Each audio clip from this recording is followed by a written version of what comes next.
다 같이 기도로 예배를 준비하도록 하겠습니다.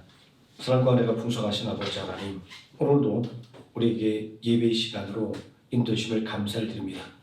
하나님을 찬양할 때 찬양 중에 하나님 영광 받아주시고 또 찬양의 은혜가 우리 마음속에 넘쳐나게 하여 주옵소서. 찬양으로 온전히 마음을 열고 또 영의 눈을 열어 오늘의 하나님의 말씀을 듣고 기쁨을 누리는 시간, 그리고 새 힘을 얻는 시간 되게 하여 주시기를 원합니다. 예수님의 이름으로 기도드립니다. 아멘. 찬송가 445장 찬송하시겠습니다.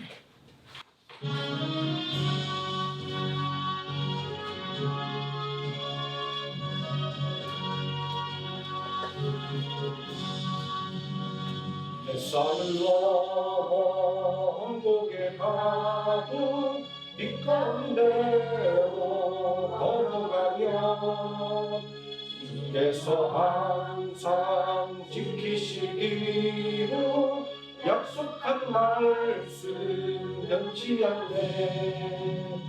하늘의 영광 하늘의 영광 나의 맘속에 차고도 넘쳐 할렐루야를 힘차게 불러 영원히 주를 찬양하리.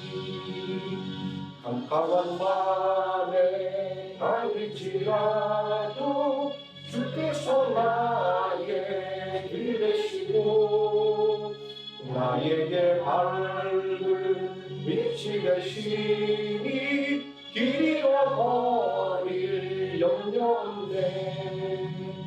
하늘의 영광 하늘의 영광 나의 맘속에 차고도 넘쳐 할렐루야를 힘차게 불러 영원히 주를 찬양하리. 광명한 흙이 마음에 받아 찬란한 천국 바라보고 할렐루야를 힘차게 불러 날마다 빛에 걸어가리. 하늘의 영광 하늘의 영광 나의 맘속에 차고도 넘쳐 할렐루야를 힘차게 불러 영원히 주를 찬양하리.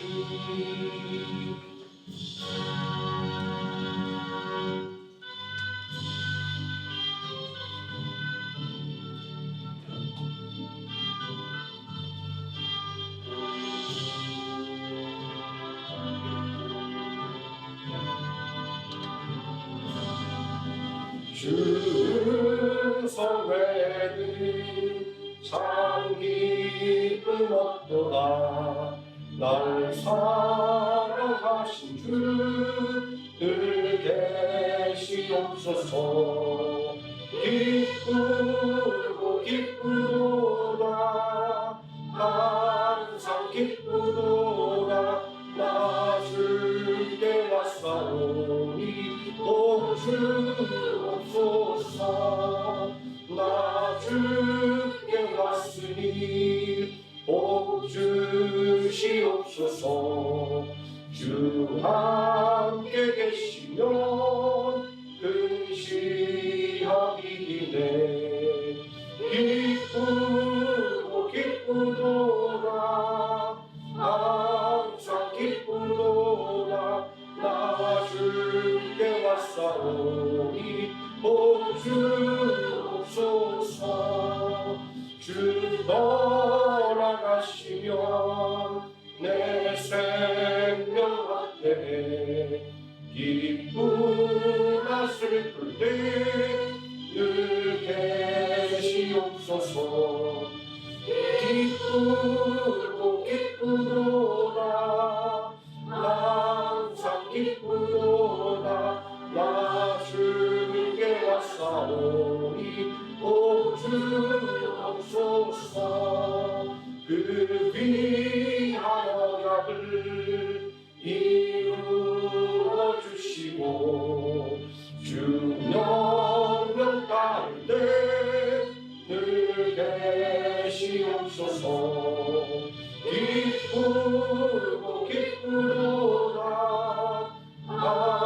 항상 기쁘도다. 나 주께 왔사오니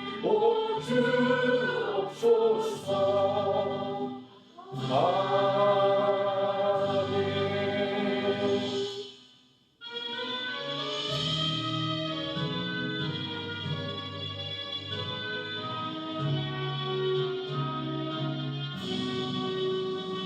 이 세상 끝날까지 주 섬겨 살리니 내 친구 되신 주여 늘 함께 하소서. 주 나와 함께 하면 전쟁도 거하고 주 나를 인도하며 늘 안심하리라. 나 주를 따를 때에 주 약속하신 것 그 영광 중에 모두 이루어 주소서. 나 주의 길을 따라 섬기며 살리니 그 크신 은혜 속에 날 인도하소서.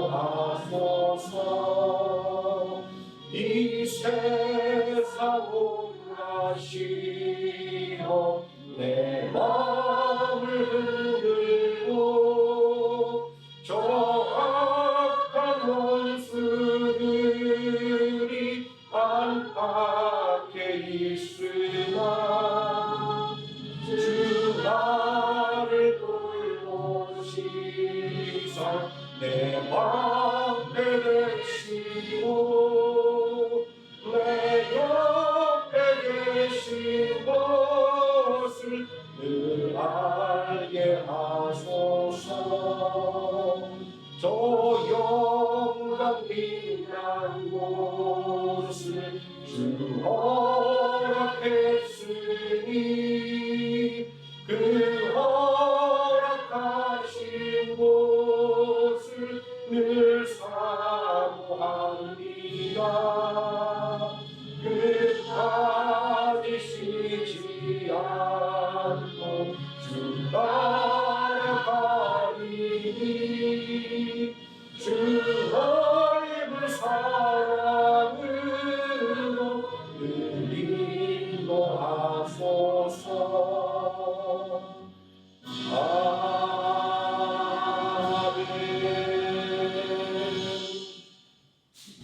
사도신경 하심으로 신앙 고백드리겠습니다. 전능하사 천지를 만드신 하나님 아버지를 내가 믿사오며 그 외아들 유주 예수 그리스도를 믿사오니 이는 성령으로 잉태하사 동정녀 마리아에게 나시고 본디오 빌라도에게 고난을 받으사 십자가에 못 박혀 죽으시고 장사한 지 사흘 만에 죽은 자 가운데서 다시 살아나시며 하늘에 오르사 전능하신 하나님 우편에 앉아 계시다가 저리로서 산 자와 죽은 자를 심판하러 오시리라. 성령을 믿사오며 거룩한 공예와 성도가 서로 교통하는 것과 죄를 사하여 주시는 것과 몸이 다시 사는 것과 영원히 사는 것을 믿사옵나이다. 아멘. 찬송가 32장 함께 찬송하시겠습니다.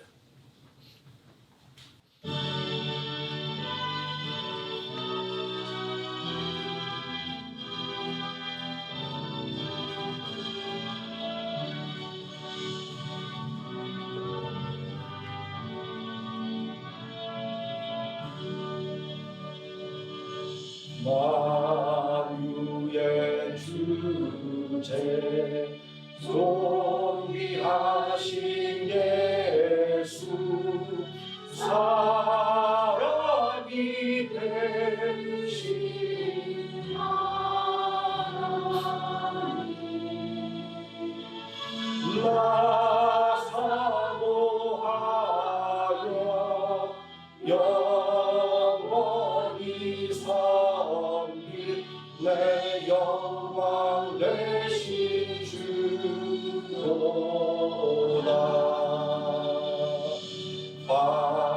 화려한 동산 우성 앉아 숨어 다른 다 공유하라.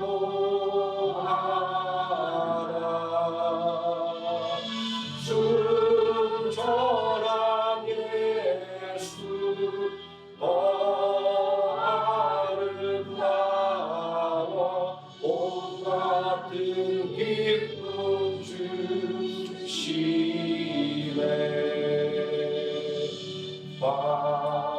광명한 해와 명랑한 저 달빛 수많은 별들 빛나라.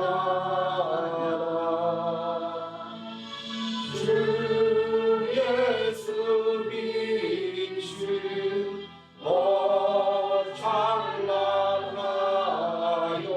참 비교할 수 없도다.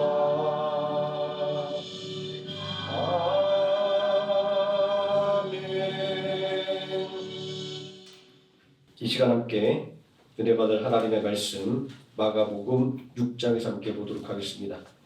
마가복음 6장 30절에서 34절까지 말씀입니다.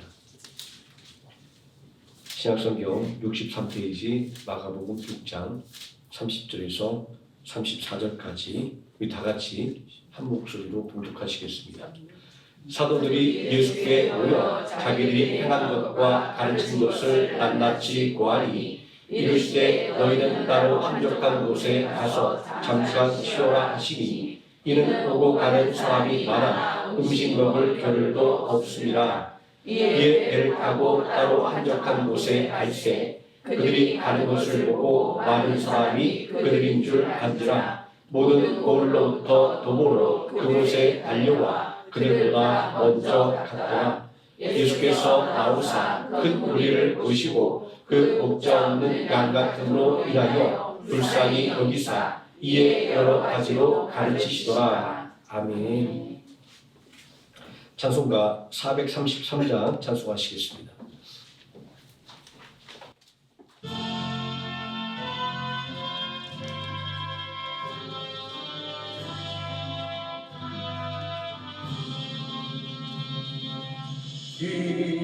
귀하신 주여 날 붙드사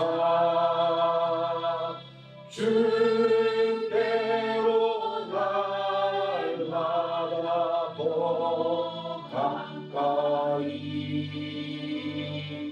저 하늘나라 나 올라가 구주의 품 아래 들어가니여 영생의 복받기 원합니다. 오호날 물건 나 없어도 날마다 주께로 더 가까이 내 죄를 주께 다 고하리 주님의 보혈로 날 씻으사 눈보다 더 이게 하옵소서. 가락한 마음이 날 깨어도 주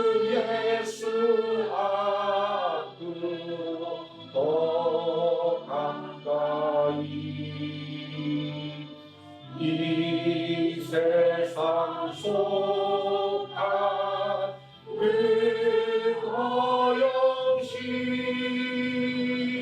또 주한 생각을 담으리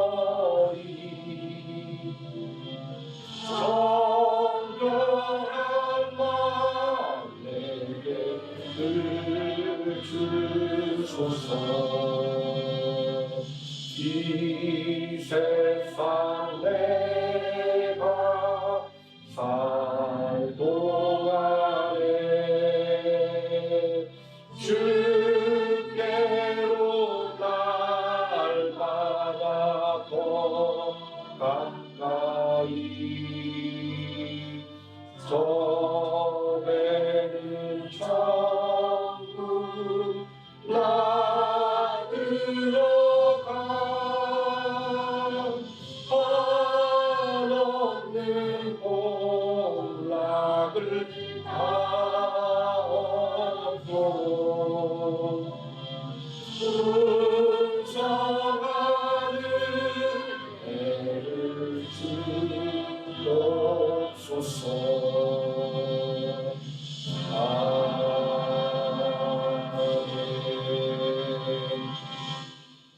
이 시간 오늘 말씀을 위해서 함께 기도하도록 하겠습니다. 전능하신 아버지 하나님, 우리의 생각을 지키시고 우리의 발걸음을 지켜주심을 감사를 드립니다. 하나님께서 우리를 붙잡아 주지 아니하시면 우리가 이 험한 세상 속에 온전히 설 수 없음을 고백합니다. 세상은 점점 사고와 사건들과 전쟁의 소식으로 가득합니다. 아버지 하나님, 미움을 내려놓고 사랑과 관용을 먼저 외쳐야 할 그리스도인들이, 또한 하나님의 자녀라고 자부하는 사람들이 먼저 미움과 다툼에 앞장서는 모습을 봅니다. 용서하지 못하고 관용하지 못하는 모습을 바라보게 됩니다. 아버지 하나님, 우리가 먼저 회개하는 은혜의 역사가 일어나게 하여 주시기를 원합니다. 아버지 하나님 앞에 우리를 온전히 다 내려놓고 하나님의 뜻대로 살아가지 못했던 우리들의 죄를 고백하며, 또 하나님을 온전히 의지하지 못했던 우리들의 불신을 온전히 회개함을 통하여 새롭게 되는 우리 모든 하나님의 자녀 되게 하여 주시기를 원합니다. 오늘의 하나님 말씀을 의지하여 그 말씀이 오늘도 우리에게 온전히 이루어짐을 굳게 믿고 담대하게 나가게 해주시고, 또 하나님의 말씀대로 원수를 용서하는 은혜의 역사가 아버지 하나님 이 땅에 우리를 통하여 가득하게 하여 주시기를 원합니다. 아버지 하나님, 복을 위하여 먼저 부름받은 우리 모두가 이 땅에 아직도 하나님을 알지 못하여 죄와 사망 가운데 신음하며 죽어가는 인생들 위하여 기도하게 해주시고, 또한 하나님의 자녀라고 말하면서도 온전히 하나님의 뜻을 알지 못하여 세상 사람들처럼 살아가는 이들을 위하여 간절하게 기도하게 하여 주시기를 원합니다. 아버지 하나님, 우리가 먼저 변하여 아버지 하나님 이 땅을 변화시키게 하여 주시고, 또한 우리 조국을 변화시키게 하여 주시고, 우리의 가정과 이웃을 변화시키는 놀라운 역사가 있게 하여 주시기를 원합니다. 아버지 하나님, 먼저 그 나라와 그 일을 구하라, 그러면 너에게 필요한 모든 것을 주리라고 약속하셨습니다. 아버지 하나님, 온전히 하나님의 뜻을 알아가는데 우리가 더욱더 열심을 내게 하여 주시고, 온전히 하나님의 뜻대로 살아가는데 최선을 다하는 삶을 통하여 하나님께 주신 은혜를 받아 누리는 귀한 은혜가 있게 하여 주시기를 원합니다. 아버지 하나님, 몸된 생명학교를 위해 또한 기도합니다. 아버지 하나님, 연약한 교회를 하나님께서 붙드사 강건하게 하여 주시고, 아버지 하나님, 하나님의 미랄이 땅에 떨어져 죽어 싹이 나고 자라 많은 열매를 맺는 것처럼 아버지 하나님, 우리가 믿음으로 헌신하고 수고하여 아버지 하나님, 주 예수의 몸된 교회를 든든히 세워가는 은혜의 역사가 우리 모두를 통하여 일어나게 하여 주시옵소서. 오늘 시간도 하나님께서 온전히 주관하여 주시고 또 은혜 줄 줄 믿사오며 우리를 구원하신 예수님의 이름으로 기도드립니다. 아멘. 오늘 부독한 하나님의 말씀, 은혜의 보좌 앞으로 나아갑시다 라는 제목으로 하나님의 말씀의 은혜를 나누도록 하겠습니다. 그러므로 우리는 긍휼하심을 받고 때를 따라 돕는 은혜를 얻기 위하여 은혜의 보좌 앞에 담대히 나아갈 것이니라. 히브리서 4장 16절 말씀입니다. 은혜의 보좌는 지성소 안에 있는 속죄소를 가리키는 말입니다.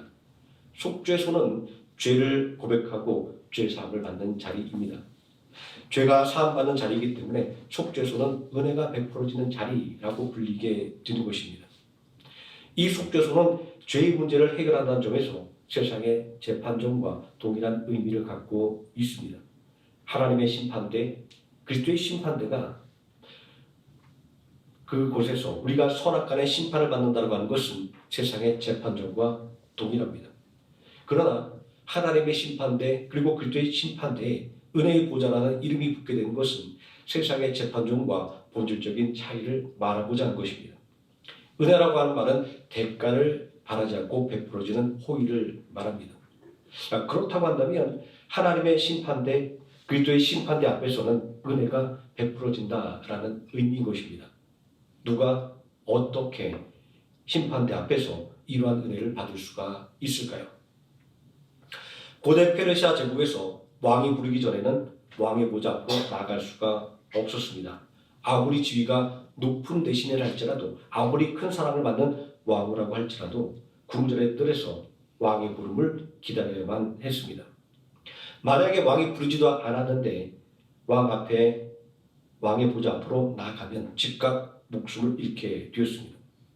그럼에도 불구하고 왕 앞에 나가야 할 일이 있다고 한다면 어떻게 해야 할까요? 죽음을 각오하고 왕 앞에 나서야 하는 것입니다. 아각 사람 하만이 페르시아 제국 안에서 사는 유대인들을 죽이려고 작정했습니다. 하만이 처음부터 유대인을 다 죽이려고 했던 것은 아닙니다. 다만 자신에게 전하지 않은 모르드게가 미웠고 그를 죽이고 싶은 그런 이유 때문이었습니다. 주변 사람들이 모르드게에게 하만에게 전하지 않은 이유를 물을 때 모르드게는 나는 유대인이기 때문이다라고 이야기하고 있습니다. 이 짧은 대답 속에서 유대인들이 어떤 사람이었는지를 우리는 알게 됩니다. 우상이나 사람에게 경배하지 않는 사람, 오직 여호와 하나님만 섬기고 경배하는 사람이라는 의미가 들어 있습니다. 우상 숭배를 거부하고 평소보다 7배나 뜨거운 풀무불에 들어가야만 했던 사드락과 메삭과 아벤느고의 이야기, 또 신실한 기도를 멈추지 않았던 것으로 인해 사자굴에 던져졌던 다니엘의 이야기는 바벨론 포로 이후에 유대인들이 얼마나 철저한 신앙심을 가지고 살았는가라는 것을 잘 말해주는 것입니다. 또 오늘날 그리스도인인 우리가 어떻게 살아야 하는지에 대한 모범을 보여주는 것입니다. 모르드게가 유대인이라고 하는 사실을 알게 된 하만은 아주 오래된 원한 관계를 떠올렸습니다. 하만의 출신은 아각 사람입니다. 여기서 말하는 이 아각은 아말렉의 왕을 부르는 이름으로 하만이 아말렉의 후손이라는 것을 말하는 것입니다. 에스더서 3장 1절 말씀에 하만은 아각 사람 함무다다의 아들로 나옵니다. 성경을 보면 이스라엘과 이 아말렉은 철천지 원수였습니다. 사무엘상 15장 3절 이하의 말씀에 보면 하나님께서는 사울 왕에게 아말렉을 진멸하라 명령하셨습니다. 하나도 남기지 말고 사람도 짐승까지도 다 철저하게 진멸하라 명령을 하셨습니다. 그 이유는 광야에서 아말렉 족속이 이스라엘 진영에서 지쳐서 뒤떨어진 자들을 공격했기 때문입니다. 또 출애굽기 17장 8절 이하의 말씀을 보면 아말렉과의 처절한 전쟁이 기록되어 있습니다. 하루 온종일 벌어진 이 전투는 모세가 두 손을 들고 기도하면 이스라엘이 아말렉을 이겼고 모세가 지쳐서 두 손을 내리게 되면 아말렉이 이기는 치열한 전투였습니다. 아론과 홀은 모세를 바위 위에 앉히고 양옆에서 모세의 손을 받쳐 들고 기도할 때 이스라엘은 아말렉을 물리칠 수가 있었습니다. 탈무드에 의하면 하만은 사벨을 죽인 아각의 아들입니다. 사무엘이 아말렉을 진멸할 때 임신한 아각의 부인이 도망쳐서 아들을 낳았는데 그가 하만의 조상이 되었다라고 합니다. 하만은 조상의 원수를 갚을 죄라고 생각하고 아유스로 왕에게 유다인을 멸절할 조서를 받아낸 것입니다. 마침내 모든 유대인을 죽이라고 하는 왕의 조서가 내려졌을 때 유대인들은 죽을 날을 기다리는 것 외에는 아무것도 할 수 없었습니다. 왜냐하면 페르시아의 법에는 왕이 내린 조서는 어떠한 경우에도 취소될 수가 없었기 때문입니다. 이때 유대인들이 할 수 있는 일은 하나님께 기도하는 것이었습니다. 왜냐하면 왕의 마음을 움직이는 것은 여호와 하나님밖에 없었기 때문입니다. 모르드게는 왕이 된 에스더에게 왕을 만나 이 문제를 해결할 것을 촉구합니다. 오늘 말씀의 제목에 빗대어 말한다고 한다면 은혜의 보좌 앞에 나가서 은혜를 구하라라는 말씀인 것입니다. 그런데 문제는 페르시아 왕의 보좌는 자비를 베푸는 자리가 아니었다라는 것입니다. 어느 영화 속에서 페르시아 왕은 나는 관대하다라고 말합니다. 그러나 페르시아 왕의 보좌는 은혜라고 하는 대가를 바라지 않는 호의가 베풀어지는 자리가 아니었던 것입니다. 아무리 지위가 높은 사람이라 할지라도 아무리 큰 사랑을 받는 사람이라 할지라도 왕의 보좌 앞에 함부로 나갈 수가 없었습니다. 모르드게의 요청을 받았을 때 왕후 에스더가 거부했던 이유는 바로 여기에 있었습니다. 에스더가 왕의 앞으로 나갈 수 있게 되었을 때는 죽으면 죽으리라는 각오가 설 때였습니다. 세상의 도움을 받는 자리는 이토록 험난하고 위험한 자리였던 것입니다. 이제 정리를 해보겠습니다. 은혜의 보좌에서 은혜라고 하는 말은 대가를 바라지 않는 호의를 가리키는 말입니다. 그리고 보좌는 왕이 앉는 자리를 가리키는 것입니다. 그러므로 은혜의 보좌라고 하는 말은 왕이 베푸는 호의를 말하는 것입니다. 다시 말하자면 은혜의 보좌 앞으로 나아가자고 하는 말은 왕이 베푸는 호의를 받기 위하여 왕 앞으로 나아가자라는 말인 것입니다. 그런데 우리는 앞에서 왕의 보좌 앞에 함부로 나갈 수 없다는 것을 살펴보았습니다.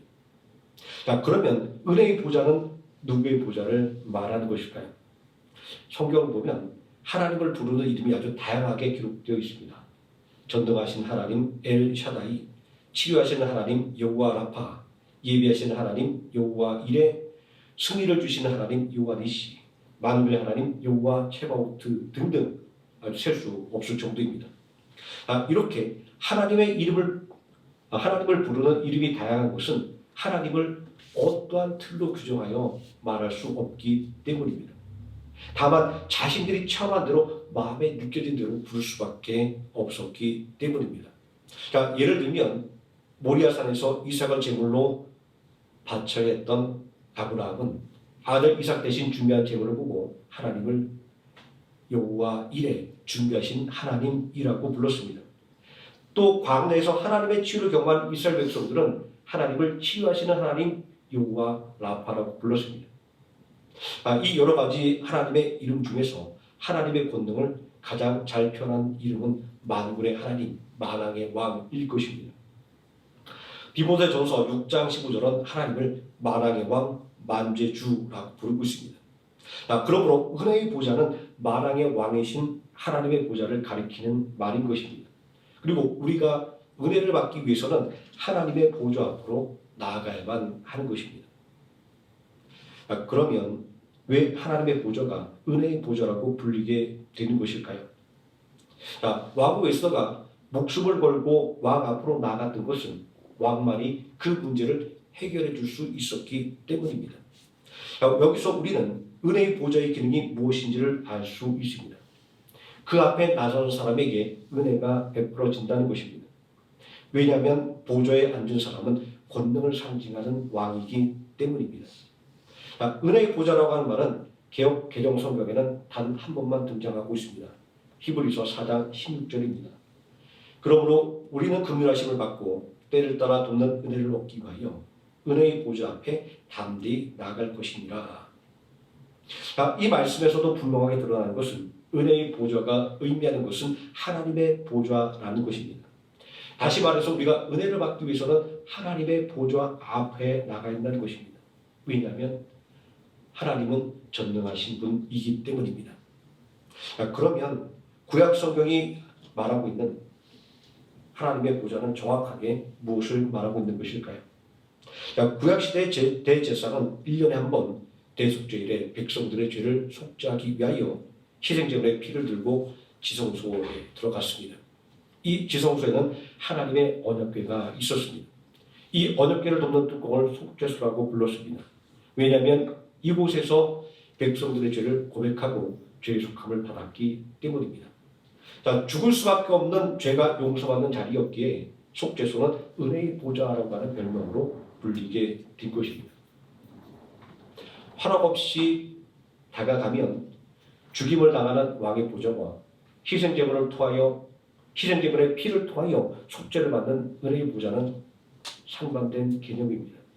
사망과 생명이 정반대 개념이듯이 말입니다. 그런데 이렇게 상반된 개념임에도 불구하고 하나의 공통점을 갖고 있습니다. 그것은 이 두 보좌가 모두 그 앞에 서기 위해서는 피를 요구한다라는 것입니다. 왕의 보좌 앞에 나아가기 위해서는 자신의 목숨을 걸어야 하는 것이었고, 은혜의 보좌 앞에 나아가기 위해서는 희생제물의 피가 필요했습니다. 피를 요구하는 보좌라는 개념은 오랫동안 이 속죄소가 은혜의 보좌임에도 불구하고 사람들로 하여금 그 앞에 서지 못하게 만들었던 것입니다.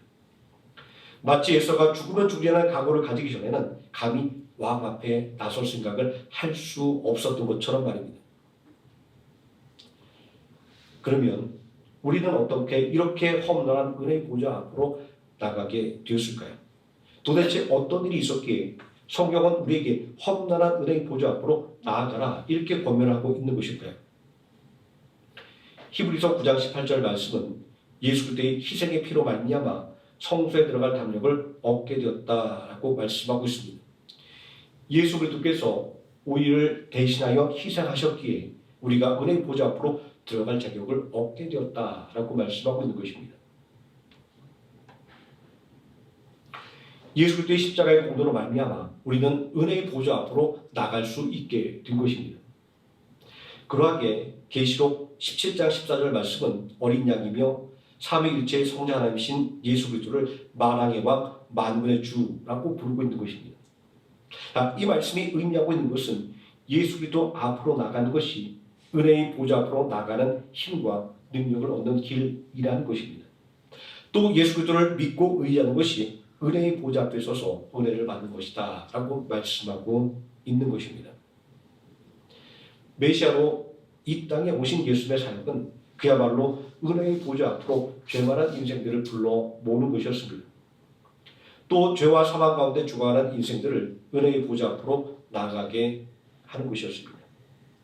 메시아로 이 땅에 성육신하신 예수님은 천국 복음을 전파하시며 병을 고치시고 귀신을 쫓아내셨습니다. 또 예수님은 제자들을 파송하여 당신과 동일한 사역을 하도록 만들어 주셨습니다.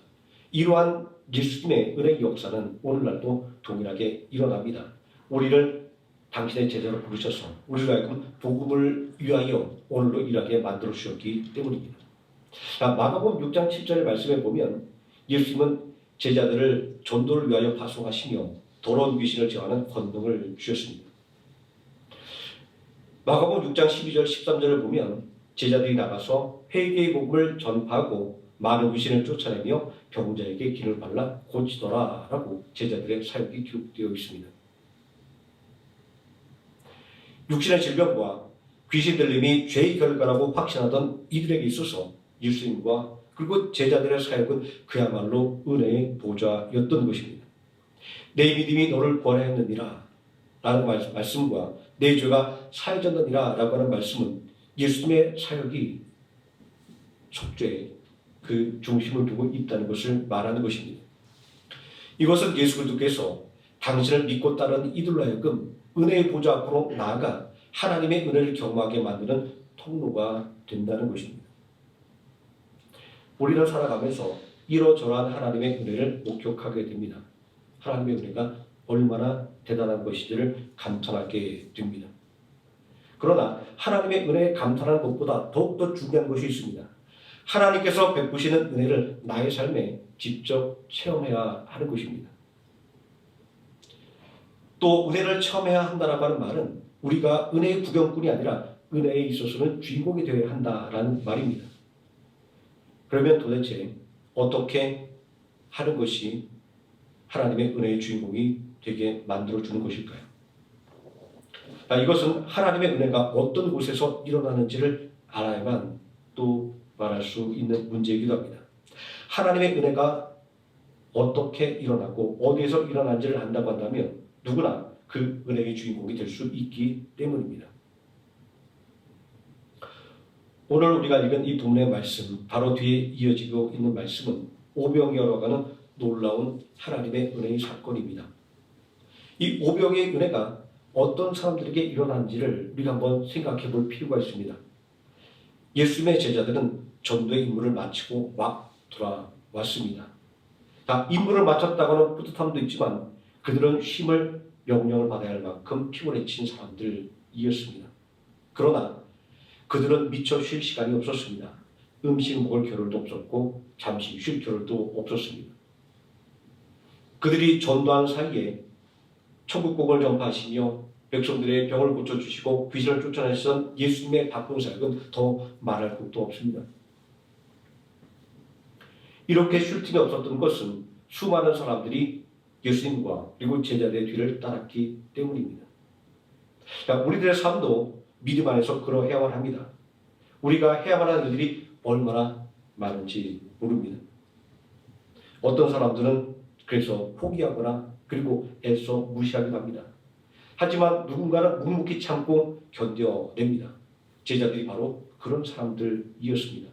자신들에게 주어진 사명, 사람을 낳는 어부의 사명을 감당하기 위해 그들은 기꺼이 피고를 무릅쓰고 사람들과 함께 했던 것입니다.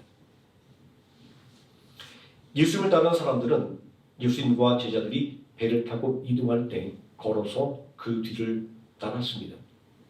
오늘 말씀을 보게 되면 그들이 달려서 예수님보다 먼저 도착했다 이렇게 기록하고 있습니다. 여기에 그들의 간절함이 드러나 있습니다. 예수님이 배를 타고 갈릴리 호수를 건너갈 때 예수님을 만나려는 무리들은 먼 길을 마다하지 않고 걸어서 예수님을 만나러 갔습니다. 심지어 달려왔다라고 이야기하고 있습니다. 이 주보 용지가 호수를 갈릴리 호수라고 생각한다고 한다면 예수님이 여기서 이렇게 배를 타가면 금방 가겠지만 이 사람들은 이렇게 호수를 둘러서 간다고 생각해보면 굉장히 먼 길이고 험난한 길이 될 것입니다. 그런데 그들이 먼저 갔더라라고 말하고 있는 것은 예수님을 만나려고 하는 사람들의 간절함이 얼마나 큰지를 상징하고 있는 구절입니다. 또 모든 곳로부터라고 하는 말은 이 땅에 소외받고 열악한 사람들이 얼마나 많은가라는 것을 증명해 주는 것이기도 합니다. 우리 주변에도 복음을 들어야만 할 만한 사람들이 얼마나 많은지 우리는 너무나도 잘 알고 있지 않습니까?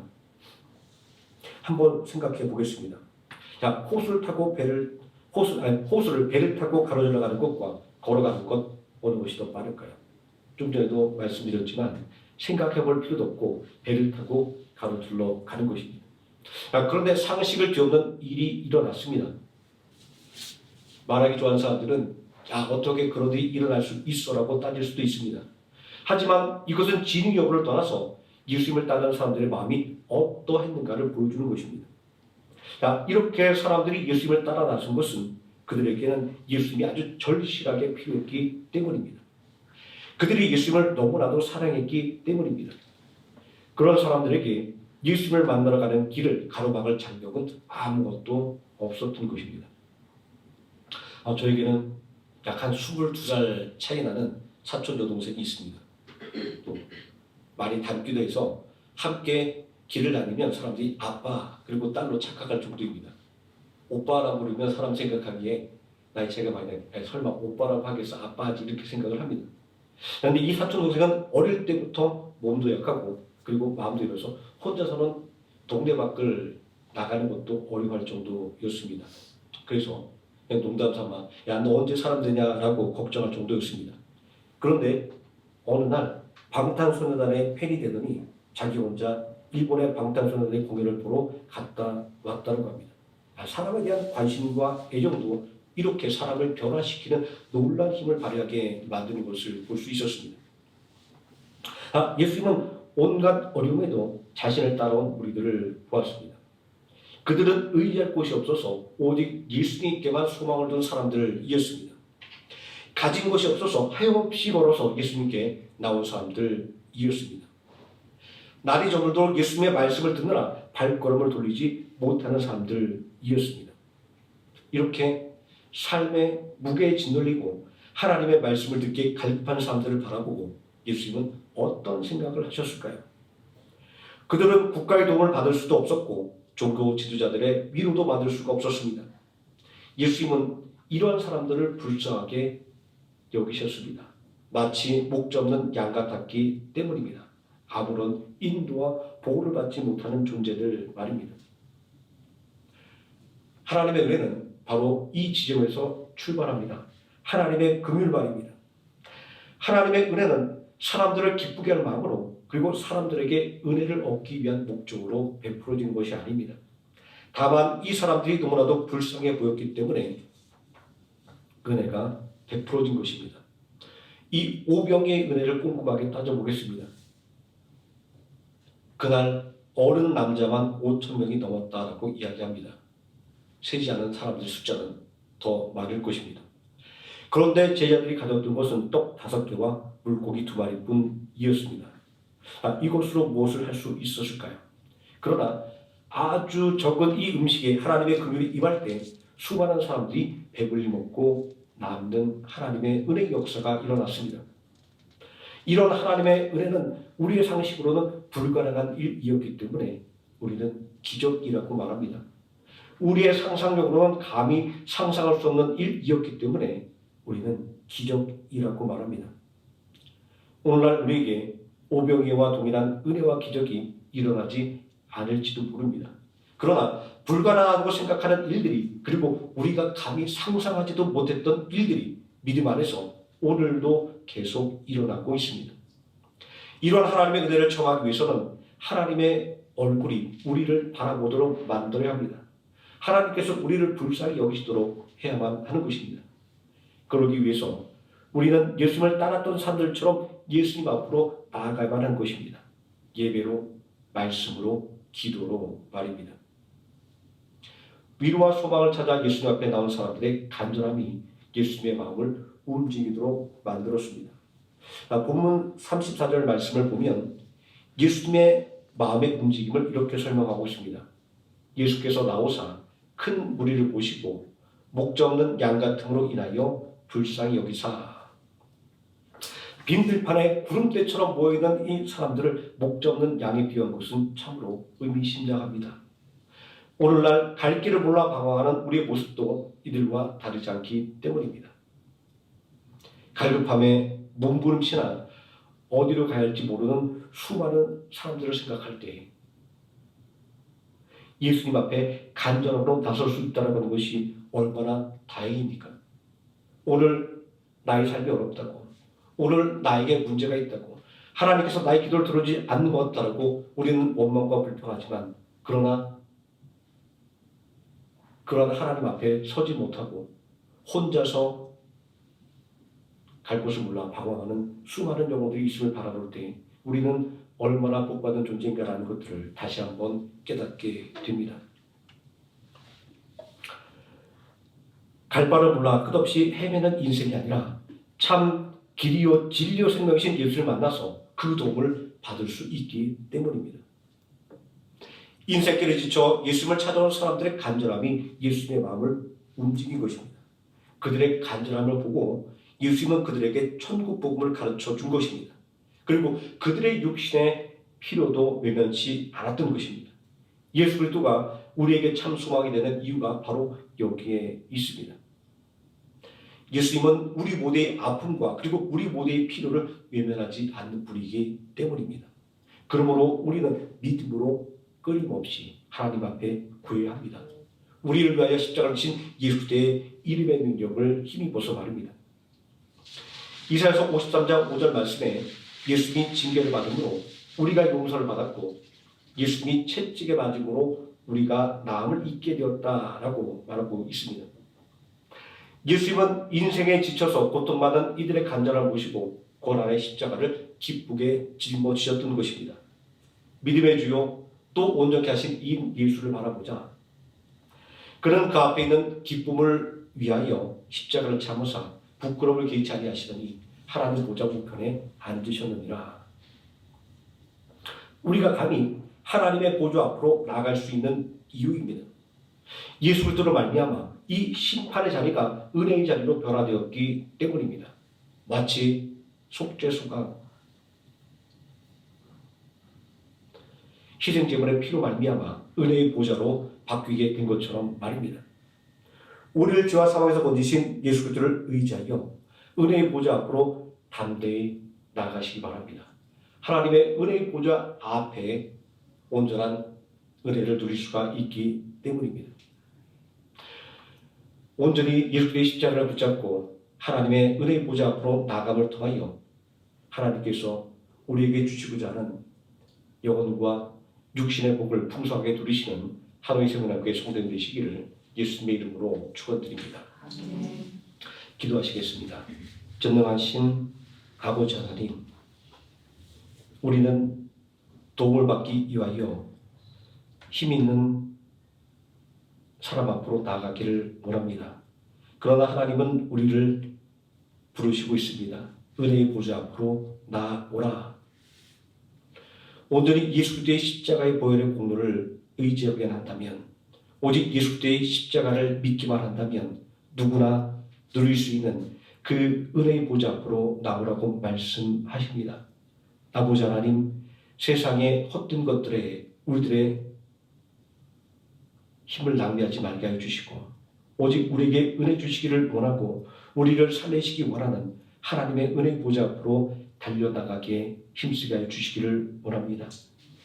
아버지 하나님, 또 받은 그 은혜와 사랑을 전하기 위하여 힘쓰고 있었던 제자들과 그리고 우리 믿음의 선지들처럼 우리도 말과 행실과 우리들의 삶을 통하여 죄와 사망 가운데 헤매는 자들, 인생의 무게에 지쳐 낙심한 자들을 은혜의 보좌 앞으로 인도하는 복음의 증인이 되게 하여 주시기를 원합니다. 예수님의 이름으로 기도드립니다. 아멘. 찬송가 456장 찬송하시겠습니다.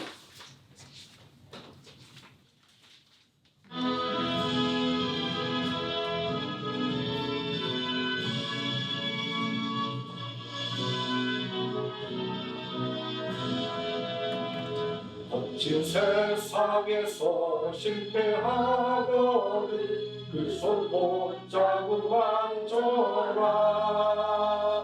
고된 일 하다가 힘을 얻으리 그 손 못잡고 만져라. 그 손 못잡고 만져라. 그 손 못잡고 만져라. 그가 너를 지키며 인도하시리. 그 손 못잡고 만져라.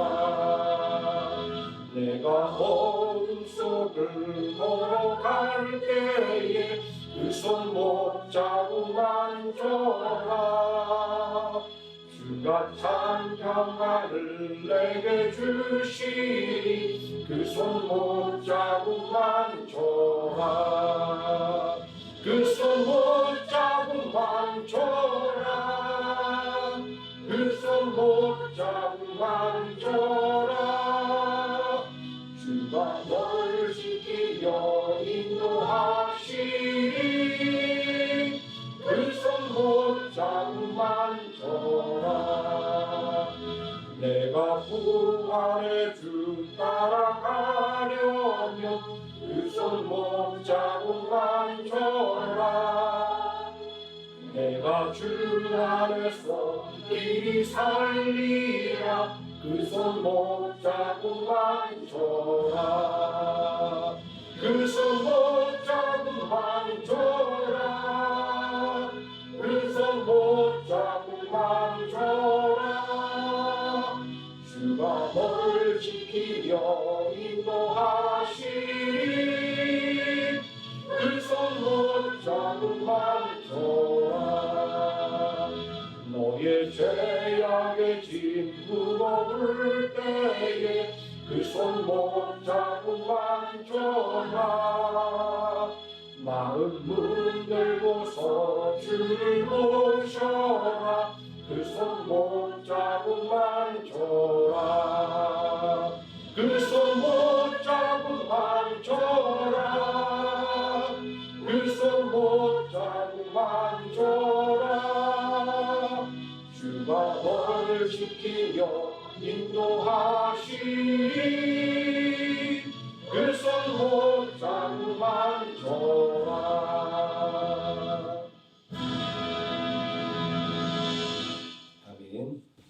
있다고 말씀드리겠습니다. 대학 입시를 준비하는 학생들 위해서 계속 기도 부탁드립니다. 설혜인, 이동원, 한소희, 황빈서 매일같이 이름 부르시면서 기도 부탁드리겠습니다. 주일학교 중고등부 교사를 위해서 계속해서 기도를 부탁드리겠습니다.